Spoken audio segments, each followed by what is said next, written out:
सभी मित्रों को नमस्कार।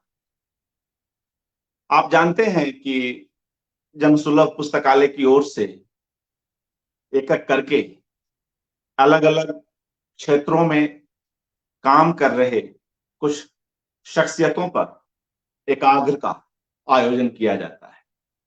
किसी न किसी अवसर के बहाने हम उस व्यक्तित्व को समझते हैं, जानते हैं और उसके कार्यों पर चर्चा करते हैं। मित्रों, इसका उद्देश्य यही है कि हम अलग-अलग क्षेत्रों में, विषयों में उतर सकें, डूब सकें और समग्रता में अपने ज्ञान, अपने मनोरंजन और अपने शिक्षा के अनुभवों को अपने साथ जोड़ सकें, स्वयं को समृद्ध कर सकें। इसी कोशिश में आज हम पुनः एक नई शख्सियत के साथ आपके समक्ष उपस्थित हैं और मित्रों, वह एक बेहद खास शख्सियत है। आप में से कई लोग उनके नाम से, उनके कार्यों से भली-भांति परिचित हैं। वे हैं हमारे देश की महत्वपूर्ण और वरिष्ठ पटकथा लेखिका शमा जयदी जी, जिन्होंने कई फिल्मों के लिए, कई धारावाहिकों के लिए संवाद लेखन और पटकथा लेखन का कार्य किया है। शमा जयदी स्क्रिप्ट राइटर के अलावा कॉस्ट्यूम डिजाइनर है, कला निर्देशक हैं, नाट्यकर्मी हैं, कला आलोचक हैं। इनके परिवार को देखें, इनकी पारिवारिक पृष्ठभूमि में जाएं, तो वहां भी स्वयं इनकी माता रंगकर्म से, हबीब तनवीर जी से गहरे जुड़ी हुई रही है। शमा जयदी ने कई क्षेत्रों में काम किया है और चूंकि 25 सितंबर को उनका जन्मदिन आता है, तो इस अवसर पर हमने यह निश्चय किया कि उन पर एकाग्र का आयोजन कर सके। उनकी बहुत इच्छा नहीं थी, हम उनके स्वभाव से परिचित हैं, मगर कहीं न कहीं हम इसे अपना धर्म मानते हुए और इस पूरे एकाग्र को स्वयं के लिए ही उपयोगी मानते हुए इसे शुरू कर रहे हैं। मित्रों, इसकी पहली ही कड़ी में हमारे समय के एक बेहद चर्चित और बेहद प्यारे इंसान, बेहद अ, अपने ढंग से विशिष्ट अशोक मिश्र जी जुड़े हुए हैं। मैं उनका इस अवसर पर हार्दिक स्वागत करता हूं, अभिनंदन करता हूं। मित्रों, अशोक मिश्र एक ऐसी शख्सियत, एक ऐसे व्यक्तित्व का नाम है जो साहित्य और फिल्म के बीच सेतु का काम कर रहे हैं। उनके ही कारण हमने पहले भी पटकथा लेखन पर एकाग्र का आयोजन किया और इस आयोजन में भी, इस एकाग्र में भी उनका एक महत्वपूर्ण हाथ है। यह आज के समय की जरूरत है कि हम साहित्य और फिल्म के बीच की निकटता को लाने का कुछ प्रयास कर सके। कुछ कोसने से, कुछ चीजों की निंदा कर लेने से बात नहीं बनती है, बल्कि जरूरत यह है कि साहित्य के लोग फिल्मों में जाएं, फिल्मों को समझें, उसके व्याकरण को समझें और फिल्मों के लोग साहित्य को जानें, साहित्य में रची जा रही कहानियों, उपन्यासों को जानें और एक दूसरे की इस आवाजाही से, एक दूसरे के बीच के इस अंतर्गमन से कुछ अच्छी चीजें, कुछ अच्छी फिल्में, कुछ अच्छे अच्छे धारावाहिक बन सके, हमारी यही चेष्टा है। शमा जयदी, आप जानते हैं, एक साथ कई बेहतरीन फिल्मों में पटकथा लेखन का कार्य किया है और अपने साथ, इस कार्य के साथ उन्होंने उन फिल्मों के लिए कई दूसरे कार्य भी किए। अशोक मिश्र जी भी कुछ कार्यों के साथ उनके सहकर्मी रहे हैं, उनसे जुड़े रहे हैं और आज हम यही कोशिश करेंगे कि अशोक मिश्र जी के माध्यम से शमा जैदी की शख्सियत को, उनके कार्यों को अधिक से अधिक समझ सके। मित्रों, यह एकाग्र कुछ दिनों तक चलेगा और जैसा कि अभी आपसे चर्चा हुई कि 25 सितंबर को उनका जन्मदिन आता है, 25 तारीख को वे अपने 83 बसंत पूरे करेंगी, तो उसी उपलक्ष्य में हम यह कार्यक्रम कर रहे हैं और जन्मोत्सव के बहाने हम किसी के कार्य को, किसी के फील्ड को अधिक से अधिक खंगालने की, समझने की कोशिश कर रहे हैं। नई पीढ़ी, नए लोग अधिक से अधिक इन चीजों को जान सकें, समझ सकें, जुड़ सकें, लाभान्वित हो सकें, यही कोशिश है। मैं आदरणीय अशोक मिश्र जी से निवेदन करता हूं कि वे कृपया अपना वक्तव्य आरंभ करें। अशोक मिश्र।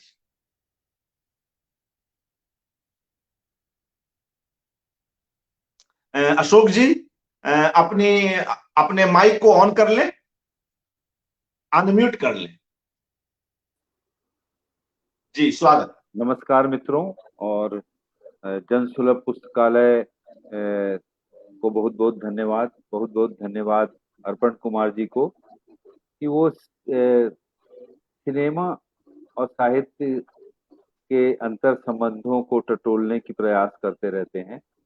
और उन्होंने एक वर्कशॉप भी किया था इसमें अभी कई दिनों का, जिसमें हम सबने भाग लिया था। और आज उन्होंने ये बड़ा अनोखा आयोजन किया है शमा जैदी जी के ऊपर। शमा जैदी को मैं एक पूर्ण लेखिका मानता हूँ, कंप्लीट राइटर। वो बहुत विदुषी हैं, बहुत पढ़ी लिखी हैं, देश दुनिया घूमी फिरी हैं और जीवन के साथ गहरे उनका संबंध रहा है। वो कभी भी एक ऐसे वर्ग के लिए नहीं लिखती जो बहुत ही आभासी है, जो टिका नहीं रहता कहीं, दिखता नहीं है कहीं, बल्कि ऐसे लोगों के बारे में लिखती हैं जो हमारे आसपास होते हैं, हमसे दूर नहीं होते हैं, क्योंकि वो खुद भी बहुत जुड़ी हुई हैं, जड़ से जुड़ी हुई लेखिका हैं वो। शमा आपा, मैं उनको आपा कहता हूँ। और हमारा परिचय भारत एक खोज के दौरान हुआ पहली बार, जिसमें मैं दिल्ली से एनएसडी से पास करके आया था और मुझे श्याम बाबू ने उसके हिंदी संवाद लिखने के लिए कहा था। तो उस सिलसिले में हम लोग जुहू में अमरीश पुरी साहब के घर में ऑफिस था राइटर्स के लिए, जिसमें शमा जैदी होती थी, सुनील शानबाग होते थे, मैं होता था, कभी कभार और राइटर भी आते थे। तो हम सब मीटिंग करते थे। तब शमा जी को मैंने जानना शुरू किया। शमा जी क्या हैं? शमा जी मुझे लगता है कि नारियल जैसी हैं। ऊपर से बहुत सख्त लगती हैं आपको, पर अंदर से वो बहुत मुलायम है।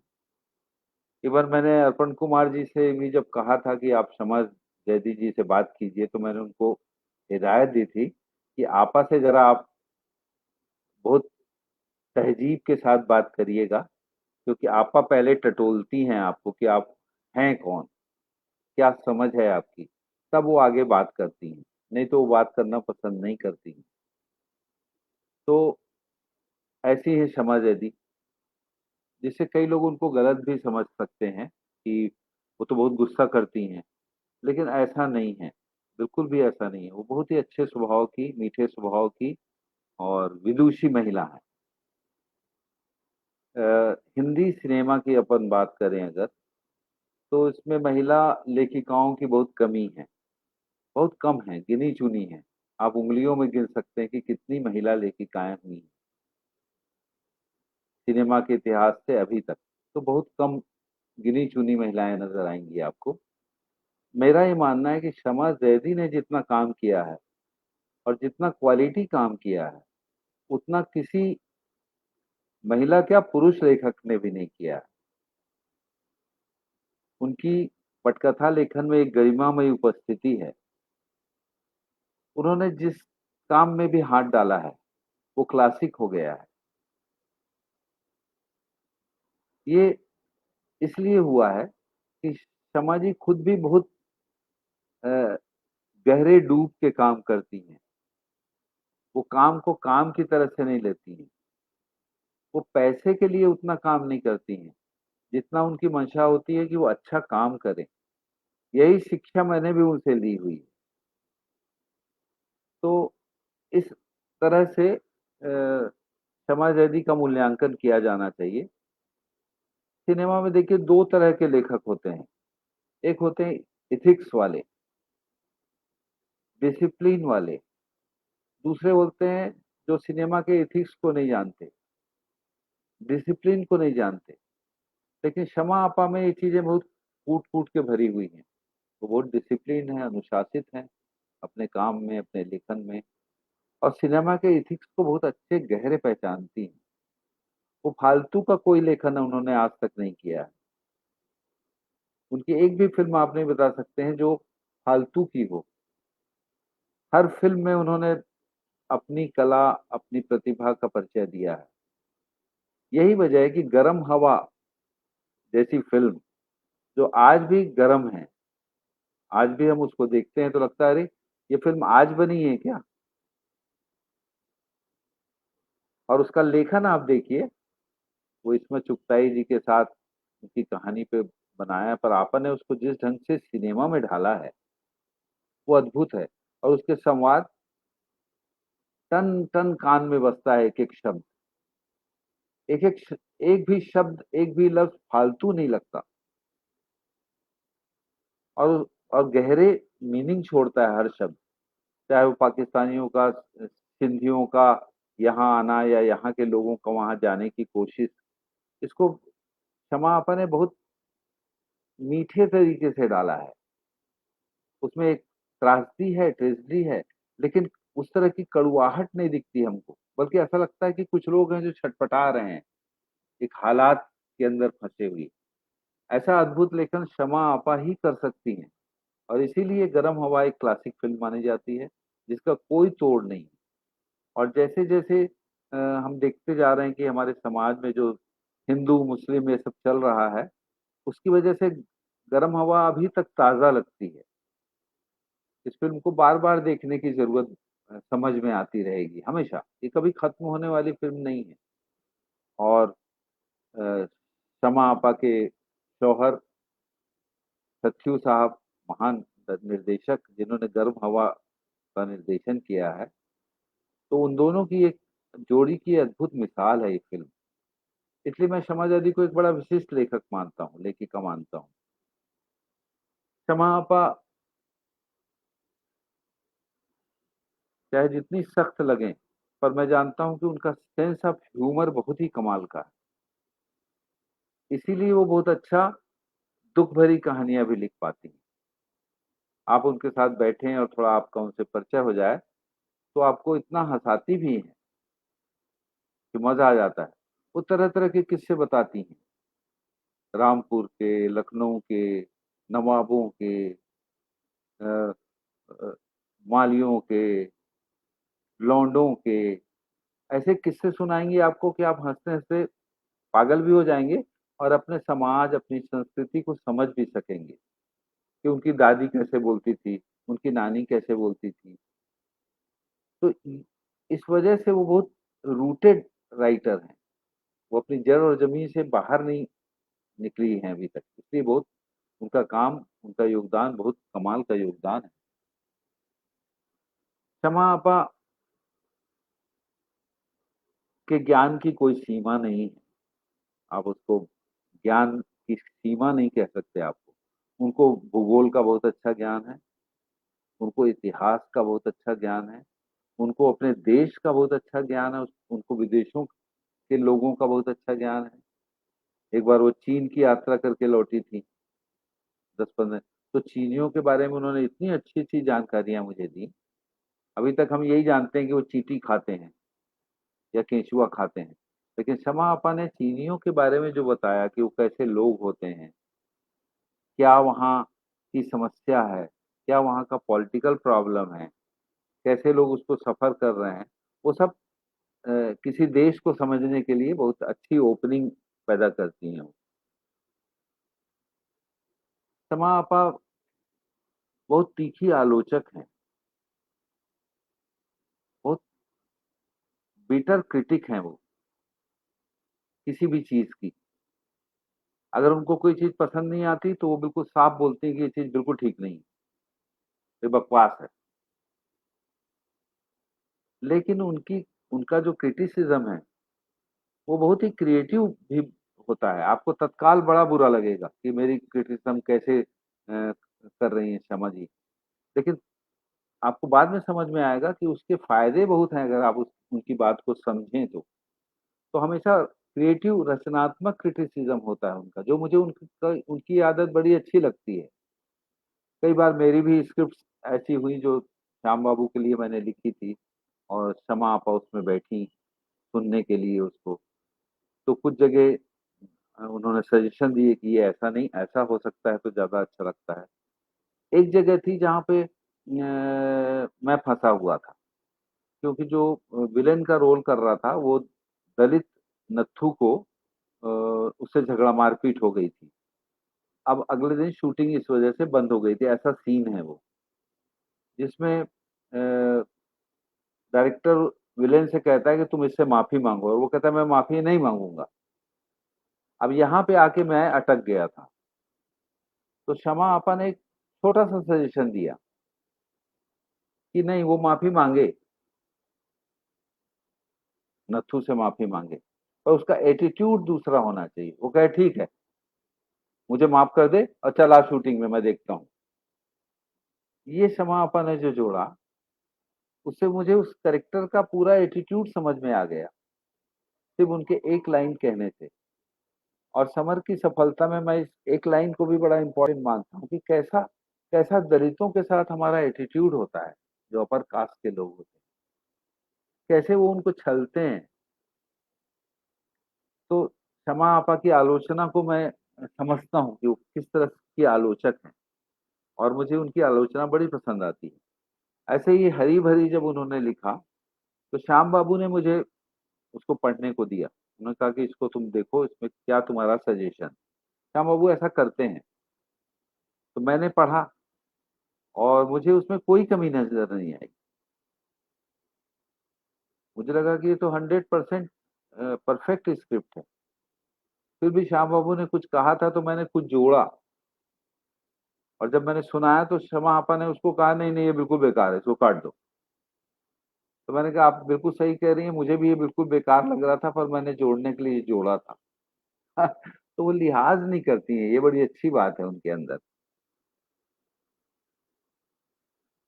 मैं एक पर्सनल एक्सपीरियंस बताता हूँ शमा आपा के साथ कि जब मैं भारत एक खोज लिख रहा था तो मुझे पैरों में साइटिका का बड़ा भयानक दर्द शुरू हो गया।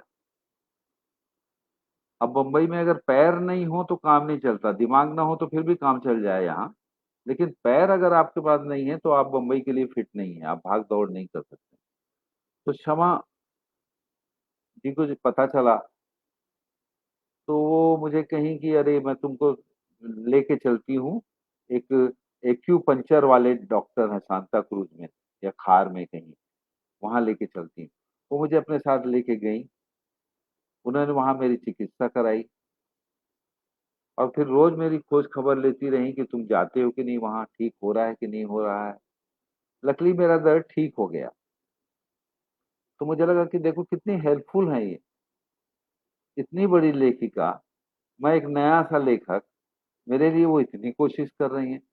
तब से मेरे दिल में उनके लिए एक बड़ा सम्मान की भावना पैदा हो गई।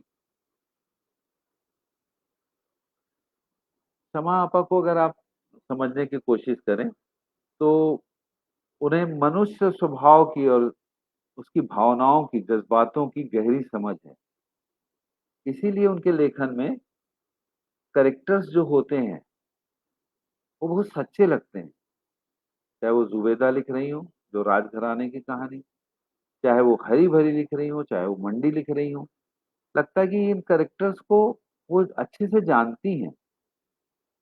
इसके लिए वो शोध भी करती हैं, रिसर्च भी करती हैं, ऐसे लोगों से मिलती हैं, ऐसे लोगों को याद करती हैं। इसलिए उनके कैरेक्टर्स बड़े कमाल के होते हैं।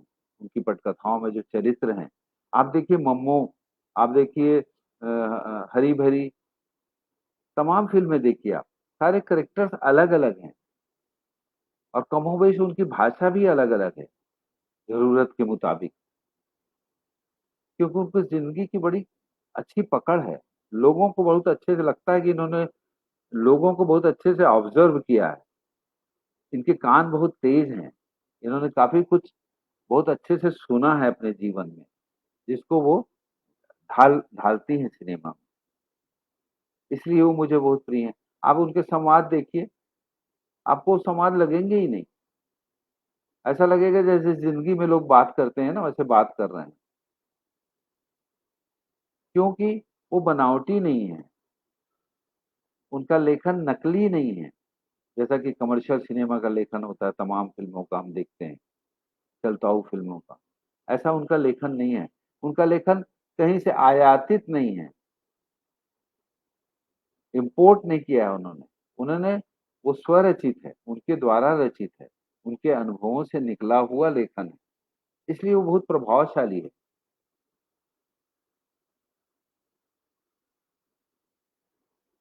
हमारे यहाँ फीमेल राइटर नहीं है पटकथा लेखन में, बहुत कम है, बहुत ही कम है हमारे यहाँ फीमेल राइटर, और अच्छी तो बहुत ही कम है, हैं भी अगर तो फीमेल राइटर्स की यहाँ इंडस्ट्री में बहुत जरूरत है। अदरवाइज क्या हो रहा है कि मेल पॉइंट ऑफ व्यू जा रहा है हमेशा। जो अ, लेखक हैं वो पुरुष हैं, इसलिए पुरुषवादी नजरिया सामने आता है। लेखिकाएं हमारे यहाँ कम हैं, इसलिए स्त्रियों का पॉइंट ऑफ व्यू सामने नहीं आता है। तो शमा जैदी इसमें मैं उनको अग्रणी मानता हूँ। तो उन्होंने औरतों का पॉइंट ऑफ व्यू बहुत कमाल का सिनेमा में लाया है, जो कोई दूसरा राइटर नहीं लाया है, ना पुरुष ना स्त्री। और आप उनकी फिल्में देखिए, उनकी फिल्में बोलती हैं, हरी भरी के चरित्र देखिए ना आप, कैसे लोअर मिडिल क्लास के करेक्टर हैं वो, और कैसे वो जीवन जी रहे हैं, और कैसे वहाँ स्त्रियों की दशा है, क्या दारुण दशा है मुस्लिम परिवार में। परिवार नियोजन के खिलाफ जो परिवार हैं, उनमें स्त्रियों की क्या दारुण दशा है, इसको शमा आपा ने बहुत अच्छे से दिखाया है, क्योंकि वो उससे परिचित हैं, वो उन्होंने देखी है ऐसी फैमिली। इसलिए औरतों का मनोविज्ञान समझना हो अगर, तो शमा जैदी के लिखे हुए फिल्मों को देखना चाहिए, चाहे वो जुबेदा हो, चाहे वो भूमिका हो, मंडी हो, त्रिकाल हो, तमाम ऐसी फिल्में हैं, सरदारी बेगम हो, मम्मो हो, इन सभी में उनका जो राइटर है, वो सिर्फ राइटिंग के लिए राइटिंग नहीं है, वो औरतों का नजरिया भी सामने लाती हैं, जो एक चैलेंजिंग काम होता है, जहाँ पुरुषवादी सिनेमा में भी पुरुषवाद बहुत है, इसे फाइट करना, इससे लड़ना, इससे रास्ता निकालना, ये शमा जैदी लंबे समय से कर रही हैं।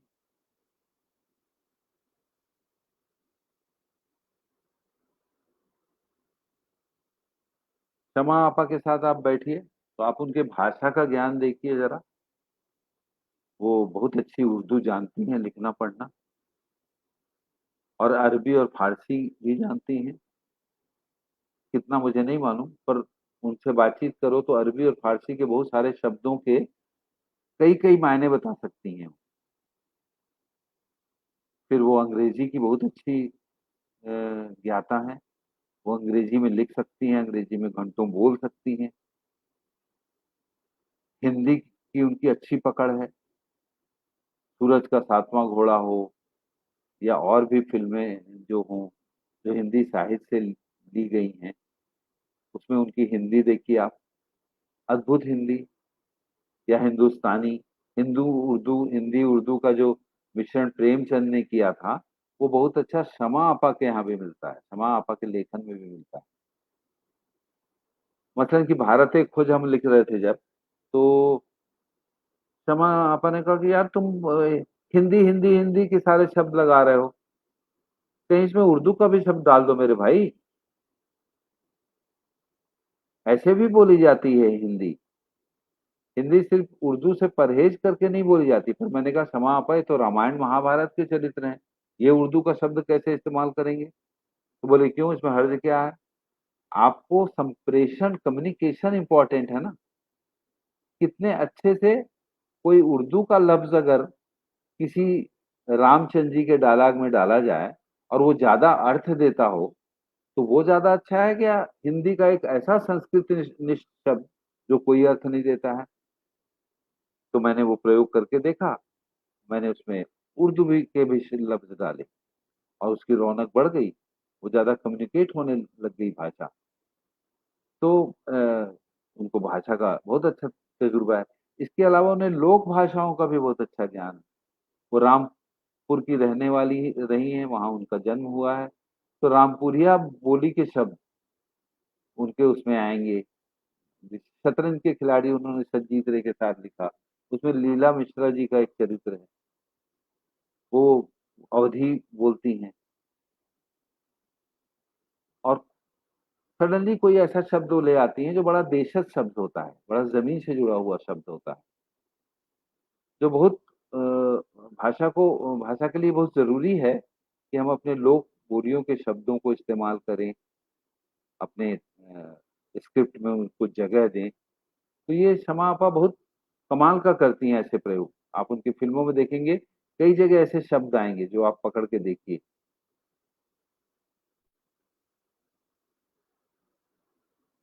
शमा आपा का उनके यहाँ एक दो बार मैं भोजन पे भी गया हूँ। तो खाने पीने की काफी शौकीन है और खिलाने की भी शौकीन है। कभी मैंने उनके यहाँ बड़े लजीज कबाब खाए हैं, कभी मटन खाया है, कभी और भी स्वादिष्ट व्यंजन खाए हैं मैंने उनके यहाँ, जो मुझे लखनऊ की याद दिलाते हैं, जो मुझे कभी हैदराबाद की याद दिलाते हैं, क्योंकि इन जगहों के स्वाद से वो काफी परिचित हैं। तो उनके कहते हैं ना कि कोई भी कलाकार तभी कलाकार हो सकता है जब वो कुक अच्छा हो, और अगर कुक नहीं है तो कम से कम खाना अच्छा जानता हो। तो शमा आपा की राइटिंग में आप देखिए एक तरह का रस है। उनकी कोई भी फिल्म, उनका कहीं का भी आप राइटिंग पकड़ लीजिए, चाहे वो प्रिंट मीडिया के लिए किया हो उन्होंने, चाहे ड्रामा के लिए किया हो, चाहे फिल्मों के लिए किया हो, नीरस नहीं है, सरस है। चाहे जितना जटिल विषय हो, जितना बौद्धिक विषय हो, पर वो रोचकता को बनाए रखती हैं, पकड़ को बनाए रखती हैं। संविधान जैसा सीरियल उन्होंने लिखा। अतुल तिवारी जी उनके सहयोगी लेखक रहे हैं हमेशा से, और दोनों काफी अच्छा लिख रहे हैं इन दिनों भी, अभी भी वो लिख रहे हैं। बंगबंधु उन्होंने लिखा है, बड़ी फिल्म। तो संविधान जैसे विषय को आप देखिए, उस पूरी संविधान सीरीज आप देख डालिए। ठीक है कि उन्होंने जो भाषण दिए थे उस समय के नेताओं ने वही है उसमें, लेकिन शमा आपा का टच जो होता है वो रोचकता को बढ़ाता रहता है। सूत्रधार की भाषा देखिए उसके। तो ये एक बड़ी क्वालिटी होती है राइटिंग में, बोरिंग नहीं होना चाहिए, एक सेकंड भी, एक शब्द भी, एक लफ्ज भी। वो शमा आपा में बहुत अच्छा है। शमा आपा की पॉलिटिकल समझ के बारे में भी बात करना चाहता हूँ। आजकल वो अपने व्यक्तिगत मुलाकातों में तो राजनीतिक विचार बहुत साफगोई के साथ रखती हैं, लेकिन मैं नहीं देखता कि वो फेसबुक में या ऐसी जगहों में कोई बहुत राजनीतिक बात करती हूँ। और इसकी वजह मैं ऐसा मानता हूँ कि वो एक लेफ्ट से जुड़ी हुई राइटर रही हैं। इफ्तार के साथ उनका एसोसिएशन रहा है, कैफी आजमी साहब के साथ उनका एसोसिएशन रहा है, सत्थू साहब के साथ रहा है। ये सब लोग लेफ्ट विचारधारा के लोग रहे हैं। इसलिए उनके लेखन, उनकी फिल्मों में तो ये चीज आती है हमेशा कि वो जनता की पक्षधर रही हैं, हमेशा हमेशा सपोर्ट करती हैं गरीब को, दुखियारे को। उनके मन में एक भावना है, वो तो है। कभी भी वो पूंजीवादी का सपोर्ट करती मुझे नजर नहीं आती है अपने लेखन में, पूंजीवाद का सपोर्ट करते नजर नहीं आती। लेकिन अब उनका ये मानना है कि लेफ्ट ही खत्म हो चुका है। लेकिन मुझे ऐसा लगता है कि लेफ्ट एक ऐसी विचारधारा है जो कभी खत्म नहीं होगी। इसलिए शमा आपा भी हमेशा लेफ्टिस्ट ही रहेंगी राइटिंग में, और यही उनकी ताकत भी है।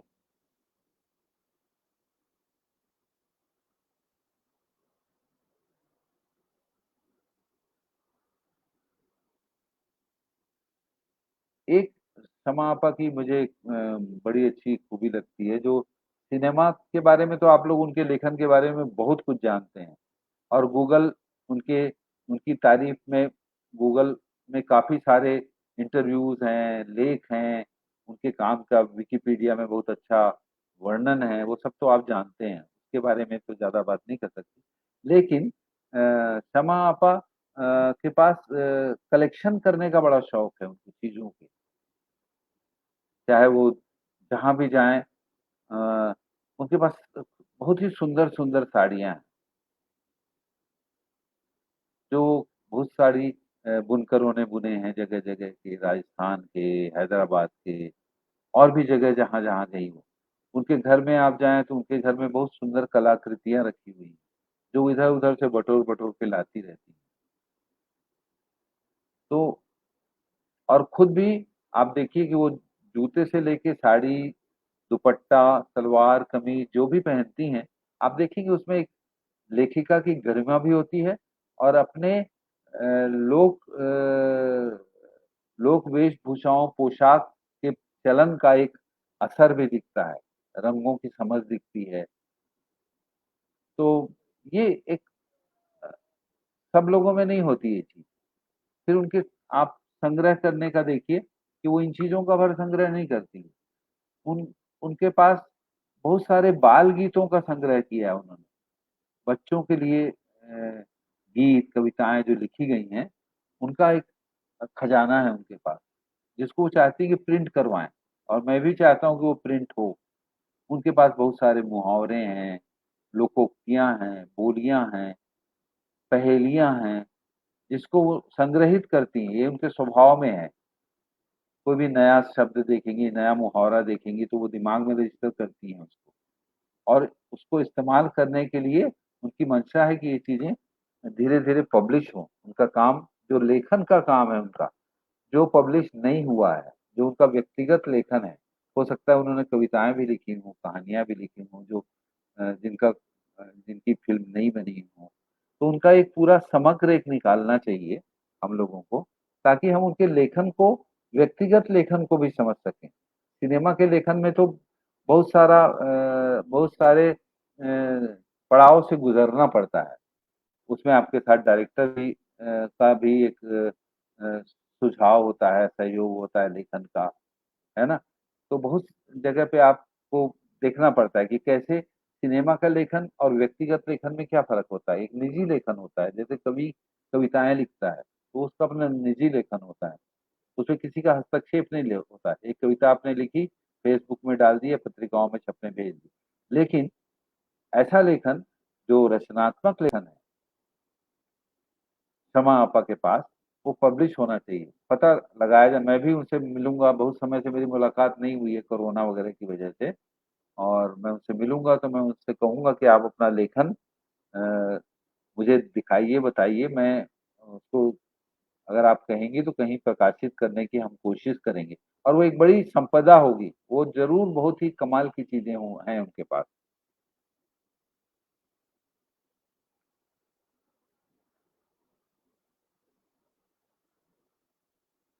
फिर शमा आपा को आप समझना हो, तो आप शमा आपा के साथ कुछ मुलाकातें कीजिए, बैठिए, तो उनके व्यक्तित्व के नए-नए आयाम खुलते हैं, नई-नई डायमेंशन्स पता चलते हैं और वो एक ऐसी दुनिया में ले जाती हैं आपको, जो दुनिया खोई नहीं जैसे एक बार मैं रतन नाथ सरसार एक बड़े उर्दू के बहुत महान लेखक हुए, उनका एक नॉवलेट हैं 2 उनके छोटे, खुशबू और पी कहाँ, जो कमाल की कॉमेडीज़ हैं। मैं उनको कभी दिल्ली में पढ़ना शुरू किया था और वो मेरे पास से कोई ले गया और लौटाया नहीं। तो मैंने शमा आपा से बोला, "शमा आपा मुझे मिल नहीं रही हैं किताबें, रतन नाथ सरसार की खुशबू और पी कहाँ, आप मेरी मदद कर सकती हैं क्या?" तो उन्होंने फ़ौरन मुझे 2, 4, 5 लाइब्रेरियों के नाम बताए, लखनऊ में, इलाहाबाद में। उन्होंने कहा कि यहाँ ये आदमी मिलेगा, ये इनका रिश्तेदार है और उनसे आप मेरा नाम लीजिएगा तो आपकी ज़रूर मदद करेंगे। तो मैं लखनऊ गया, इलाहाबाद गया और मुझे इलाहाबाद में वो किताबें मिल गईं। तो ये रतन नाथ शसार को जानने वाले बहुत कम लोग हैं, लेकिन शमा आपा जानती हैं। फिर कभी श्याम बेन बाबू के ऑफिस में हम लोग बैठते थे, श्याम बेनेगल साहब के ऑफिस में हम लोग बैठते थे और शमा जैदी उनकी प्रिय लेखिका हैं। उन्होंने उनकी कई फ़िल्में लिखी हैं और लगातार लिख रही हैं, अभी भी लिख रही हैं। बंगबंधु भी उन्होंने लिखा है अभी, अतुल तिवारी जी के साथ। तो वो उनके लिए लगातार लिखती रही हैं। तो वहाँ हम लोग कभी मिलते थे, बैठते थे, बात करते थे। अच्छा, शमा आपा ऐसी नहीं है जो भौतिक सुख सुविधाओं के पीछे भागने वाले लोग होते हैं, वैसी नहीं है वो। वो कभी ना सत्यू साहब ने कभी कार खरीदी, ना शमा आपा ने। ऐसा नहीं कि वो नहीं खरीद सकती थी, लेकिन उन्होंने सिद्धांततः नहीं खरीदा है कि उनको क्या ज़रूरत है कार की। वो लंबे समय तक मैंने देखा कि लोकल ट्रेन में चलती थी। मैं भी कई बार उनके साथ लोकल ट्रेन में आया, गया।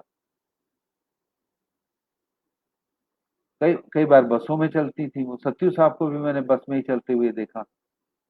वो इन चीज़ों पे बहुत वो उनके लिए इम्पोर्टेंट नहीं है।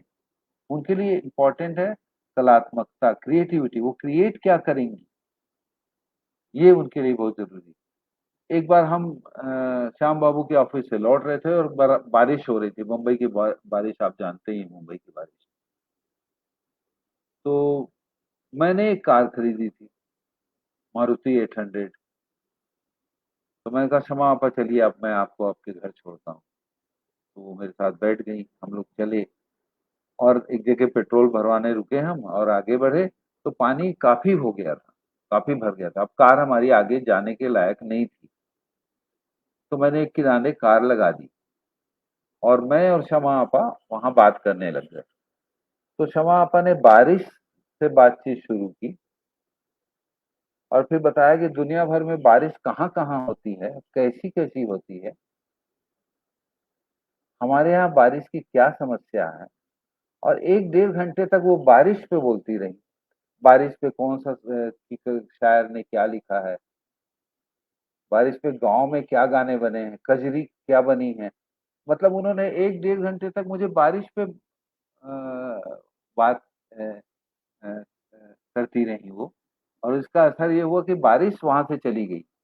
उसने हमें रास्ता दे दिया और हम घर पहुँचे। तो उनके साथ मुलाकातों का ये सिलसिला बहुत ही ज्ञानप्रद होता है। हमेशा वो एक अ, मैं तो उनको अपनी गुरु मानता हूँ। इवन भारत एक खोज से उन्होंने मुझे पटकथा लेखन का काफ़ी गुर सिखाया। वो और सुनील शानबाग जो प्रतिष्ठित रंगकर्मी हैं, उन दोनों ने मिलके मुझे काफ़ी कुछ उसमें गाइड किया, क्योंकि मैं ड्रामा से आया हुआ व्यक्ति था। तो जहाँ ड्रामा की ज़रूरत थी वहाँ मैं ठीक था, पर जहाँ सिनेमा की ज़रूरत थी, वहाँ मुझे गाइडेंस जो मिला है शमा आपा से और सुनील शानबाग जी से, वो मेरे लिए बहुत ही इम्पोर्टेंट है। काफ़ी मेरे लिए वो मेरा एक खजाना है। आज भी मुझे रिफ़र करता हूँ। फिर आपको अगर कभी आप मीर पे बात कीजिए उनसे, गालिब पे बात कीजिए आप उनसे, कभी आप धर्मवीर भारती पे उनसे बात कीजिए, कभी आप अशोक वाजपेयी जी पे उनसे बात कीजिए। वो हिंदी, उर्दू अ, सबकी साहित्य से टच में रहती हैं, जुड़ी रहती हैं। यही यही वजह है कि अर्पण कुमार जी उनके साथ आज जुड़ पाए हैं। आप देखिएगा कि बहुत सारे कवियों के बारे में वो बात करेंगी, निर्मल वर्मा के बारे में बात करेंगी। तो ये आदमी के व्यक्तित्व को समझाता है कि इनकी इनका रेंज कितना दूर-दूर तक। अदरवाइज़ सूरज का सातवां घोड़ा पे सिनेमा बनाना आसान नहीं था। उसकी पटकथा लिखना आसान नहीं था। वो लगती है फ़िल्म अब बनने के बाद सरल, लेकिन जब उसकी पटकथा लिखी गई होगी, तो बहुत ही कॉम्प्लेक्स कहानी है वो, जिसको सिनेमा के फ़ॉर्म में बड़ी खूबसूरती से शमा आपा ने डाला है, जिसके लिए मैं उनकी तारीफ़ करता हूँ। इसी तरह देखिए आप एक फ़िल्म है चरणदास चोर। तो उसमें पटकथा शमा जैदी ने लिखी है, श्याम बाबू ने डायरेक्ट किया है और हबीब तनवीर भी इन्वॉल्व थे उस प्रोजेक्ट में, उनके आर्टिस्ट भी थे उसमें। तो संवाद तो ठीक है, वहाँ के कलाकारों ने जैसा बोलते थे कमोबेश वैसा ही बोला है, लेकिन उसकी पटकथा देखिए आप, आपको ये समझ में आएगा कि बच्चों के लिए अगर फ़िल्म लिखना हो तो उसकी पटकथा कैसी होनी चाहिए। ये बहुत बड़ी गलती करते हैं जो बड़े लोग बच्चों की स्क्रीन प्ले लिखते हैं, बच्चों की फ़िल्म का स्क्रीन प्ले लिखते हैं। लेकिन शमा आपा ने चरणदास चोर का जो स्क्रीन प्ले तैयार किया है, वो ऐसा लगता है जैसे किसी बच्चे ने लिखा है। बच्चा बन के शमा आपा ने लिखा है वो। तो ये एक बहुत अलग किस्म की रचनात्मकता है कि किसके लिए आप लिख रहे हैं। बड़ों के लिए लिख रहे हैं कि बच्चों के लिए लिख रहे हैं कि और समाज के विभिन्न पक्षों के लिए लिख रहे हैं। तो इसलिए मुझे चरणदास चोर आप देखिएगा आपको बहुत ही नया रंग समझ में आएगा। वो शमा आपा के भी शुरू-शुरू की फ़िल्मों में से है, तब शायद उनकी उम्र भी ज़्यादा नहीं रही होगी। लेकिन उन्होंने बड़ा एक इनोसेंस इस्तेमाल किया अपनी राइटिंग में, पटकथा लेखन में, स्क्रीन प्ले में, आर्ट ऑफ स्क्रीन प्ले जिसको हम कहते हैं। फिर शमा आपा के राइटिंग की एक चीज़ मुझे बहुत ही अच्छी लगती है, वो कभी रिपीट नहीं करती हैं अपने आप को, दोहराती नहीं, कि ये तो हो चुका है, इसको दोबारा कुछ भी इसका नहीं आना चाहिए। उनकी हर फ़िल्म में नए-नए सीन होते हैं, ऐसे सीन आपको नहीं दिखेंगे कि उस फ़िल्म में भी थे, इस फ़िल्म में भी हैं, ना, वो अ, नई नयापन हमेशा रचती रहती हैं। इसीलिए उनका लेखन ताज़ा बना रहता है, उनकी फ़िल्में में ताज़गी नज़र आती है। आप ज़ुबैदा देखिए क्या खूबसूरत फ़िल्म है,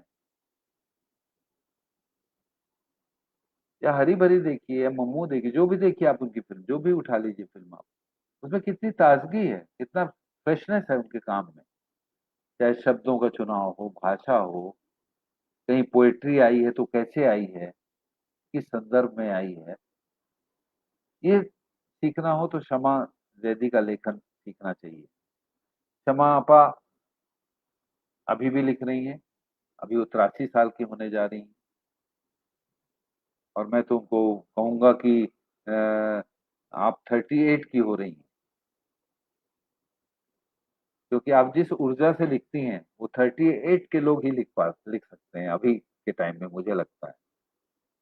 अदरवाइज़ बंगबंधु जैसी स्क्रिप्ट लिखना कोई आसान काम नहीं है। एक सत्य घटना को सिनेमा बनाना जोखिम से भरा काम होता है। इसमें विरोध की बहुत संभावनाएँ होती हैं। लोग आलोचना की बहुत संभावनाएँ होती हैं। इसके लिए शमा जैदी और अतुल तिवारी जी ने कितनी मेहनत की होगी, कितना पढ़ा होगा इन्होंने, कितना रिसर्च किया होगा। तब तब जाके वो अ, पटकथा उसकी बन पाती है। और मैं उनको अपनी तरफ से बहुत-बहुत शुभकामनाएँ दे रहा हूँ कि वो और लिखती रहें, अच्छी-अच्छी कहानियाँ लिखती रहें। उनके पास विपुल भंडार है उनके पास कहानियों का, और बहुत सारी चीज़ उनकी लिखनी बाकी रह गई हैं। ऐसा वो कहती हैं अभी मैंने लिखा नहीं है, अभी मुझे लिखना है। अभी उनके पास आइडियाज़ बहुत सारे हैं। आप उनके साथ बैठे तो वो बड़े निश्चल भाव से बहुत सारी चीज़ें कहती हैं, मैं इस पे एक फ़िल्म बनाना चाहती हूँ अशोक, मैं इस पे लिखना चाहती हूँ। और कहाँ-कहाँ से कहानियाँ ढूँढ के लाती हैं। तो अभी लिखने के लिए उनके पास सामग्री की कभी कमी नहीं होती। फिर वो रंगमंच की एक ज़बरदस्त सिपाही रही हैं, इप्टा में उनका बड़ा योगदान रहा है और रंगमंच की गहरी समझ है उनको, चाहे वो अ, पोशाक वस्त्र विन्यास हो, कॉस्ट्यूम डिज़ाइनिंग, सेट डिज़ाइनिंग, और मैंने तो कई बार देखा कि भारत एक खोज में वो कॉस्ट्यूम देखती थी, तो कहती थी, "श्याम, ये क्या कलर यहाँ इस्तेमाल किया गया है? ना, ये कलर नहीं होता है। ये तो कलर कॉस्ट्यूम्स में इस इतनी सन के बाद आया था। ये इस पीरियड में नहीं था। ये इस तरह का नहीं था।" और श्याम बाबू उनकी बात मानते हैं, क्योंकि वो बहुत सोच समझ के कोई बात बोलती हैं। उनकी पकड़ है, उनको रंगों की बड़ी अच्छी समझ है। वो आप उनसे मिलेंगे तो समझ में आ जाएगा। उन्होंने सेट डिजाइन किया है, तो उनको दृश्य की समझ है। और इसीलिए इसीलिए जब वो लिखती हैं तो ये सारी चीजें उनके लेखन में नजर आती हैं, रंग नजर आते हैं उनके लेखन में, दृश्य नजर आते हैं। जैसे मुझे सत्यजीत रे की राइटिंग बड़ी अच्छी लगती है, जो भी वो लिखते हैं, लिखते रहे हैं, चाहे वो फेलुदा सीरीज हो, उनमें एक तरह का वो है, दृश्यात्मकता है, जैसा लगता है फिल्म चल रही है। ऐसे ही शमा आपा का लेखन है, उसमें बहुत ही विजुलाइज करके लिखती हैं। ऐसे प्रेमचंद का लेखन था कि विजुलाइज होती है चीजें, जब आप उसको पढ़ते जाते हैं तो दृश्य दिखते जाते हैं, दृश्य बनते जाते हैं आपकी आंखों के सामने। और एक सिनेमा के लिए इस तरह की राइटिंग बहुत ही अच्छी होती है। वो फंक्शनल राइटिंग नहीं करती।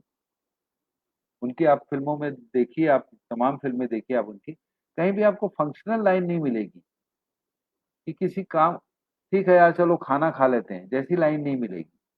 हमेशा लाइनों के में कोई ना कोई बात होगी, कुछ ना कुछ तत्व होगा, कुछ ना कुछ मर्म होगा। वो फालतू नहीं लिखती, इसलिए फंक्शनल नहीं लिखती वो। उनकी राइटिंग की एक और बड़ी खूबी है कि उनकी राइटिंग में सबसे जो पावरफुल चीज है कि उसमें सबटेक्स्ट का बड़ा अच्छा कमाल होता है। टेक्स्ट तो होता ही है जो होता है, लेकिन जो कहा जा रहा है, जो बोला जा रहा है, उसके अंतर्भाव क्या चल रहे हैं, चरित्र के अंदर क्या चल रहा है, वो लिखा नहीं जाता है। पर जो आप टेक्स्ट लिखते हैं, उसे सबटेक्स्ट समझ में आना चाहिए। इसको बहुत सारे लेखक नहीं समझते हमारे हिंदी सिनेमा में, सबटेक्स्ट की उपयोगिता को। अगर आप नहीं समझते हैं तो आप सबटेक्स्ट को समझिए। समझने के लिए शमा आपा के लेखन को देखिए, उनके को समझिए कि एक कहानी पर्दे पे चल रही होती है, एक पात्र संवाद बोल रहे होते हैं, लेकिन उनके अंतर मन में क्या चल रहा होता है। वो शेलो नहीं लिखती, खोखला नहीं होता। उनके यहाँ ये नहीं होता है कि हम तुम एक कमरे में बंद हैं और चाबी खो जाए, इसका और कोई दूसरा मतलब नहीं होता है। इसका बस यही मतलब होता है। या और भी तरह तरह का हमारा जो लेखन होता है, जला के खाक कर डालूंगा। अब जला के खाक कर डालूंगा मैं, सिर्फ खाक करने की बात है और कुछ नहीं। लेकिन अगर क्षमा आपा लिखेंगी जलाकर खाक कर दूंगा, तो खाक एक और मतलब भी देगा, जला भी एक और मतलब देगा, और एक बड़े कॉन्टेक्स्ट से जोड़ेगा आपको। तो एक काफी समृद्ध लेखक हैं, समृद्ध लेखिका हैं वो। उन्होंने औरतों के पॉइंट ऑफ व्यू को सामने लाने का बड़ा काम किया है। उन्होंने भाषाओं बोलियों पे बहुत अच्छा काम किया है। और उनका सौभाग्य है कि वो सत्यजीत रे के साथ, मुजफ्फर अली के साथ, कैफी आजमी साहब के साथ, सत्यू साहब के साथ, श्याम बेनेगल के साथ लंबे समय तक जुड़ी रही हैं। हम तो सपना देखते रह गए सत्यजीत रे के साथ जुड़ने का। शमा जैदी ने उनके साथ जुड़ी हैं, उनके साथ लेखन किया है उन्होंने, कॉस्ट्यूम में काम किया है उनके साथ। तो एक सुंदर दुनिया रचती हैं शमा जैदी। वो सिर्फ सिनेमा नहीं लिखती, वो दुनिया को लिखती हैं, वो समय को लिखती हैं, हमारे हमारे इतिहास को, हमारे भूगोल को लिखती हैं। ऐसे लेखक बहुत विरले होते हैं। हमारे लिए गौरव का विषय है कि शमा जैदी जैसी राइटर सिनेमा में रही हैं हमारे साथ, और आगे भी हमारे साथ रहेंगी, हम सबको गाइड करती रहेंगी, हमारे लिए नए नए पटकथा लेखन के ग्रामर क्रिएट करनी। मैं तो कहता हूँ कि शमा आपा को काफी लेक्चर देना चाहिए, नए जनरेशन के बच्चों को समझाना चाहिए, सीखना चाहिए नए जनरेशन को कि राइटिंग क्या होती है। राइटिंग सिर्फ अ, एक चालू चीज नहीं है।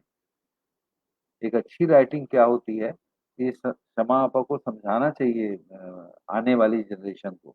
चाहे वो पूना फिल्म इंस्टीट्यूट में भी पढ़ाती रहती हैं, वर्कशॉप करती हैं, पर ये कंटिन्यू काम उनकी जिम्मेदारी है कि आने वाले राइटर्स को, नए राइटर्स के लिए भी कुछ या तो कहती रहें सोशल मीडिया में, या समझाती रहें या दिशा दिखाती रहें और हमको उनके अनुभवों का हमेशा उम, लाभ मिलता रहे, ऐसी मेरी दुआएँ हैं और वो 100 साल, 150 साल तक जिएँ और जब तक जिएँ, एक से एक चीज़ें लिखें, ऐसी मेरी शुभकामनाएँ हैं और मैं क्या कहूँ मेरे पास इतने शब्द नहीं हैं कि मैं इतनी जो हमारे भारतीय पटकथा लेखन की हिमालय जो हैं, उनके बारे में मैं ज़्यादा क्या कहूँ अब? जैसे हिमालय के बारे में कुछ कहते-कहते आप अ, फिर शब्द नहीं मिलते आपको। वैसे ही शमा आपा के बारे में कहने के लिए बहुत शब्द नहीं होते हैं। उनको उनको समझना पड़ता है, उनको सुनना पड़ता है, तब उनका व्यक्तित्व हमको समझ में आता है। तब हम उसे सीखते हमको लगता है कि अच्छा ये बातें हम सीख गए। अच्छा उनमें कभी भी ये नहीं होता है कि वो बड़ी डेमोक्रेटिक किस्म की पर्सनैलिटी, प्रजातांत्रिक हैं वो अपनी व्यक्तित्व में, अपनी ज़हनियत में, अपनी शख्सियत में, बहुत ही प्रजातांत्रिक हैं। वो किसी को डोमिनेट नहीं करती, कि तुम कुछ नहीं जानते, मैं सब जानती हूँ वाली नहीं है वो। हाँ, वो किसी मूर्ख को ज़रूर कह सकती हैं कि तुम बहुत मूर्ख हो, इसमें उनको हिचक नहीं होती कि मूर्ख को मूर्ख कहने में। लेकिन रचनात्मक दृष्टि से वो बहुत ही डेमोक्रेटिक हैं। वो दूसरों के विचारों का आदर करती हैं, दूसरों को सम्मान देती हैं। कभी ऐसा नहीं कहती कि मैं ही ठीक हूँ और दुनिया में कोई ठीक नहीं है, ऐसा बिल्कुल नहीं कहती वो। तो ये उनकी शख्सियत को भी बहुत ऊँचाई देता है और एक अच्छा इंसान कैसे बना जाए, क्या हो एक अच्छा इंसान, ये हम शमा आपा से सीख सकते हैं। हम अपनी आपा को बहुत-बहुत दुआएँ दे रहे हैं, उनके लिए दुआएँ माँगते हैं कि वो हमारे लिए और देश के लिए और दुनिया के लिए बहुत कुछ लिखती रहें। उनकी झोली में बहुत सारे अवार्ड आए हैं, वैसे भी अब अवार्ड तो उनके लिए छोटी चीज़ हो गई हैं। अब अगर कोई उनको अवार्ड देता है तो वो खुद को सम्मानित करता है। शमा आपा को अवार्ड क्या सम्मानित करेंगे। लेकिन उनकी रचनात्मकता का मैं कायल हूँ कि इस ऐज में भी वो इतना अच्छा लिख रही हैं, इतना सजग हैं वो, जबकि लोग रिटायर्ड हो जाते हैं कि भई हम रिटायर हो गए। बहुत से राइटर 60 के बाद 65 के बाद रिटायरमेंट ले लेते हैं। लेकिन एक रचनात्मक आदमी, एक क्रिएटिव आदमी कभी भी ये नहीं होता कि वो रिटायर हो गया, उसने छुट्टी ले ली। शमा आपा अभी भी उसी तरह से काम करती हैं जैसे पहले करती थी। ना तो उनके जोश में कोई कमी दिखती, ना उनके जुनून में कोई कमी दिखती। तो शमा आपा मैं जल्द ही आपसे मिलने आऊँगा, आपको सलाम करने आऊँगा और आप हमेशा की तरह हम लोगों को आगे बढ़ाती रहेंगी, रास्ते दिखाती रहेंगी। जहाँ हम फँसेंगे वहाँ से आप हमको निकालेंगी, राइटिंग के नए गुर सिखाएँगी, ताकि हम भी थोड़ा बहुत कुछ कर पाएँगे। बहुत-बहुत आपको शुभकामनाएँ। अर्पण जी को बहुत-बहुत धन्यवाद, जनसुलभ पुस्तकालय को बहुत-बहुत धन्यवाद कि इतनी बड़ी शख्सियत के बारे में मुझे बोलने का मौका दिया आपने। धन्यवाद।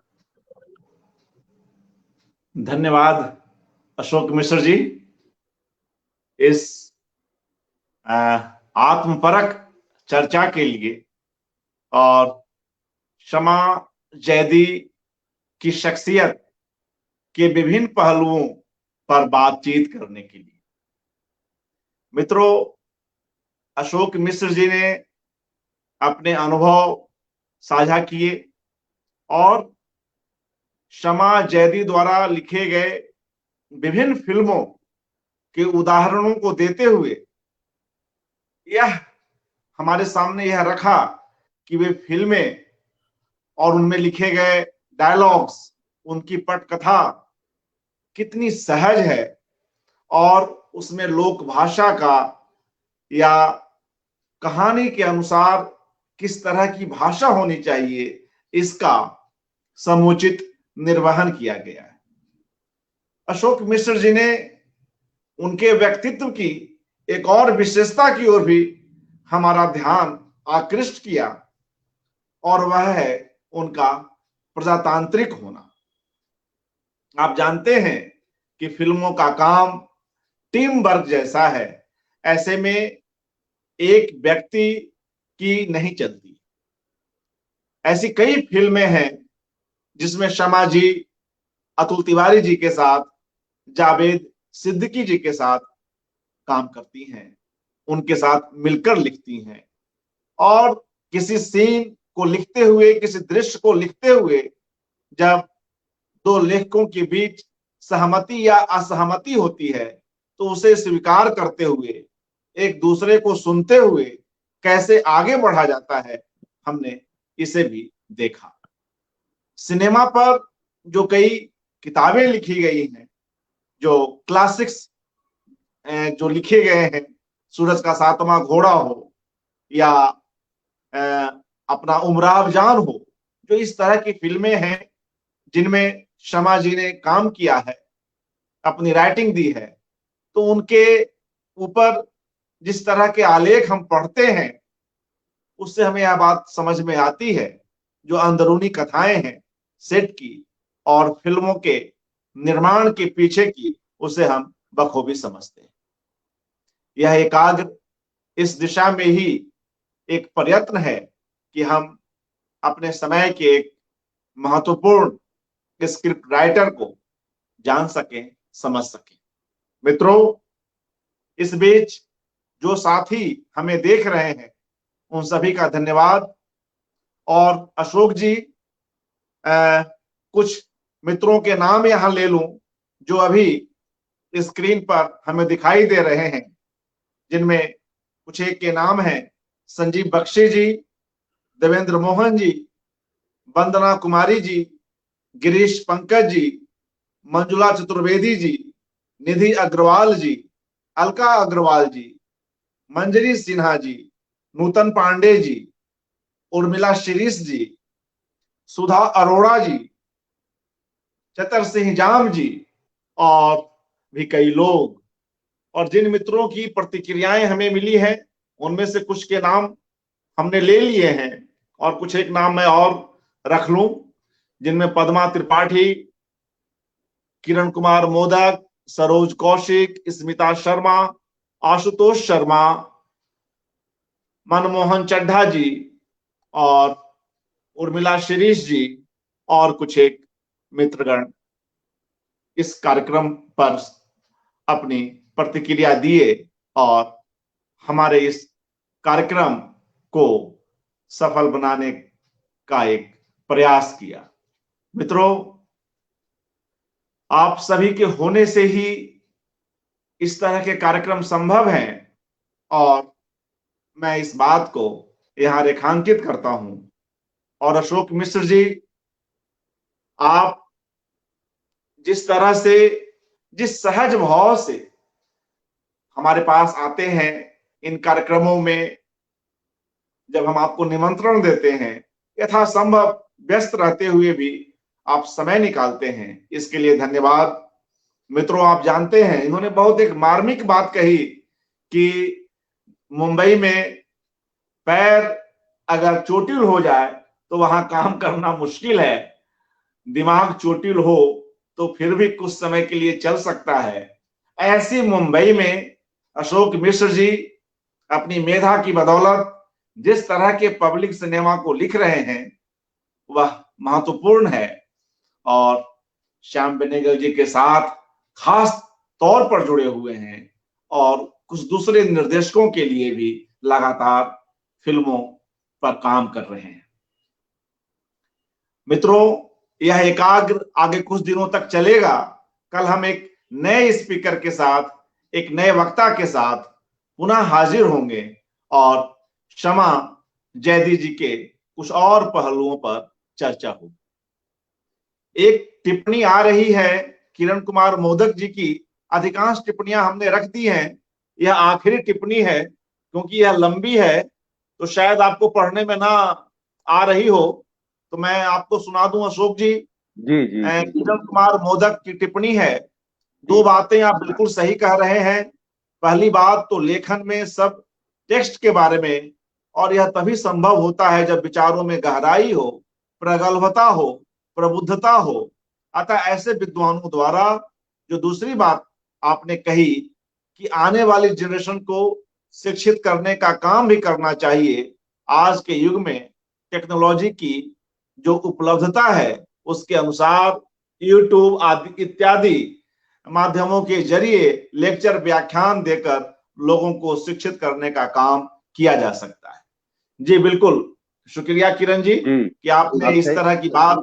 जी जी, आपने सही हाँ बिल्कुल कहा है, ये होना चाहिए और ये मैं चाहता हूँ कि शर्मा जी को हमें ये जिम्मेदारी दें कि वो बीच-बीच पे पटकथा लेखन पे कुछ टिप्पणियाँ लिखा करें और सोशल मीडिया इसके लिए एक अच्छा माध्यम हो सकता है, क्योंकि उसकी रीच बहुत ज़्यादा है।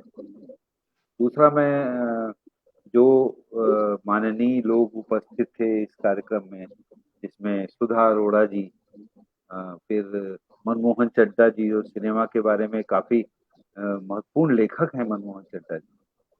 फिर संजीव बख्शी जी, जिनके उपन्यास पे लिखी फ़िल्म भूलन कांदा को अभी नेशनल अवार्ड मिला था, क्षेत्रीय जी फ़िल्मों जी का। बिल्कुल। फिर गिरीश पंकज हैं, कवि हैं, साहित्यकार हैं, और भी मित्र हैं हमारे, मोदक जी, ये सब लोग जागरूक लोग हैं और इसीलिए लोग इस कार्यक्रम में आए और मुझे बहुत खुशी हुई कि अ, उनकी उपस्थिति मुझे मिली है। धन्यवाद। आप सभी को धन्यवाद। जी शुक्रिया, शुक्रिया अशोक जी। जी, और मित्रों, हम पुनः कल उपस्थित होते हैं।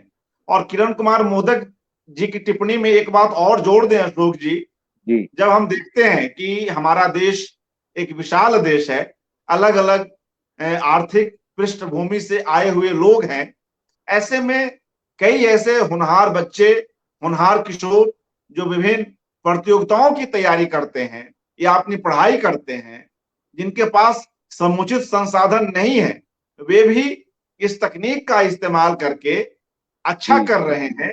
और बिल्कुल, कम बिल्कुल। खर्चे में आजकल जिस तरह से ऑनलाइन क्लासेस या यूट्यूब पर जितनी चीजें उपलब्ध हैं, इसका लाभ लेकर अपने करियर को भी बना रहे हैं। तो यह भी एक उल्लेखनीय बात है। और इस तरह की जो सामग्री हम लोग चर्चा करके और इस तरह के विचार विमर्श करके विभिन्न शख्सियतों पर साहित्य, फिल्म, दर्शन, इतिहास आदि विषयों पर कर रहे हैं, यह भी कहीं ना कहीं सोशल मीडिया पर कई जगहों पर उपलब्ध है। तो इन सब के भी अपने लाभ हैं। और इस तरह से जो हमारे समाज की जो अपनी कंपोजिट संरचना है, उसमें भी कुछ न कुछ मदद ही हो रही है। धन्यवाद तो आप लोगों का। धन्यवाद। अर्पण जी को बहुत-बहुत धन्यवाद। इतने उत्साही हैं ये और इतना मेहनत कर रहे हैं। देखिए मतलब किस तरह का क्या-क्या काम लोग कर रहे हैं। वो लंबे समय से बहुत महत्वपूर्ण काम कर रहे हैं। इस तरह के इंटरव्यूज़ करके, कभी निर्मल वर्मा पे, कभी रघुवीर सहाय पे, कभी शमा जयदी पे। लगातार काम करना इस तरह से बड़ा कठिन होता है, इसमें बड़ा टाइम लगता है और इससे उनको कुछ भी नहीं मिलता है, मगर एक तरह से लगे हुए हैं, जुनून है उनका एक, साहित्य, कला, सिनेमा, इस सब से जुड़ने का, इस सब के बारे में लोगों को समझाने का, बताने का। तो मैं जनसुलभ पुस्तकालय को बहुत-बहुत आभारी हूँ मैं उनका और अर्पण जी का आभारी हूँ कि उन्होंने मुझे इस महत्वपूर्ण कार्यक्रम में शामिल किया। आप सबों को धन्यवाद। धन्यवाद। शुभ रात्रि।